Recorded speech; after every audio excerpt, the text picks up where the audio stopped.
ఆ! గౌరవనీయులైన ముఖ్యమంత్రి గారికి, అలాగే లోకేష్ గారికి, అలాగే డిప్యూటీ సీఎం గారికి, అలాగే హెల్త్ మినిస్టర్ గారికి, మా సీహెచ్ఓస్ అసోసియేషన్ తరపున, మా అందరి తరపున అందరికి కృతజ్ఞతలండి, వందనములు చెల్లించుకుంటున్నాను. అండ్ ఈ రోజున ఎన్‌హెచ్‌ఎం కింద పనిచేస్తున్నటువంటి 10,032 మంది సీహెచ్ఓలు కొద్ది దినాలుగా 15 రోజులుగా కొద్ది దినాలుగా మేము చేస్తున్నటువంటి సమ్మెను శాంతియుతంగా మేము సమన్వయంగా మీ దృష్టికి తీసుకురావాలనే ఉద్దేశంతోనే మేము శాంతియుతంగా జరుపుతున్నామండి. మా యొక్క హక్కులను ఒకసారి మీరు పరీక్షించవలసిందిగా, గమనించవలసిందిగా కోరుకుంటున్నామండి. ఎందుకంటే ఆర్థికంగా భారంగా చాలా నలిగిపోయి ఇదిగిపోతున్నామండి. ఎందుకంటే ఒక హెచ్‌డబ్ల్యూసీ సెంటర్‌ని మా చేతికి ఇచ్చారండి. ఆ హెచ్‌డబ్ల్యూసీ సెంటర్‌లో ప్రతి విధమైనటివి ఏమైనా సరే మేమే చూసుకుంటున్నాం. అద్దెలు కానీ, ఆ ఎలక్ట్రిసిటీ బిల్స్ కానీ అవి ఎంతో ఆర్థిక పరంగా మేము నలిగిపోతున్నామండి. మాకిచ్చినటువంటి 24,800 మాకు వస్తున్నాయండి.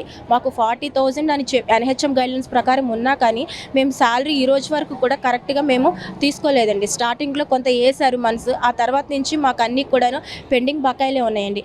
ఈ యొక్క శాలరీ విధానంలో ఆర్థికంగా చాలా వరకు ఫ్యామిలీస్ ఉండి, పిల్లలతో ఉండి ఎంతో ఆర్థికంగా మేము నలిగిపోతూ మా బాధలను మేము ఎన్నో సంవత్సరాల నుంచి మేము ఎన్నో రిప్రజెంటేషన్స్ సీఎఫ్‌డబ్ల్యూకి ఇచ్చుకుంటూ, అందరికీ ఇచ్చుకుంటూ, సార్ వాళ్ళకి ఇచ్చుకుంటూ ఎంతో మేము ముందుకెళ్ళామండి. కానీ మాకు ఈ రోజు వరకు కూడాను ప్రతి విషయంలో కూడాను ఈ విధంగా మాకు ఒక జీవో ఇచ్చి కానీ, ఈ విధంగా మా సమస్యలు న్యాయబద్ధమైనవి కాబట్టి ఇవి తీర్చాలని కానీ ఒక్కటి కూడాను ఏది కూడాను మాకు నెరవేర్పు అనేది రాలేదండి. సో అందుకనే ఈరోజు మేము ఇలాగ బయటకు వచ్చి మా యొక్క హక్కుల గురించి మేము మాట్లాడడానికి మేము నిర్ణయం తీసుకోవాల్సి వచ్చింది. అది కూడా మేము శాంతియుతంగా మేము తెలియచేయాలనుకుంటున్నామండి. ఆడబిడ్డలే ఎక్కువ మంది ఉన్నారండి. రూరల్ ప్లేసెస్‌లో మేము 9 to 4 ఎన్ని విధాలైనటువంటి వర్క్స్ మేము చేసుకుంటూ, మా యొక్క యాప్స్ చేసుకుంటూ మేము ప్రతిరోజు కూడాను మా యొక్క వర్క్స్‌ని అంతా రిపోర్ట్స్ అందిస్తూ చేస్తూ మేము ముందుకెళ్తున్నామండి.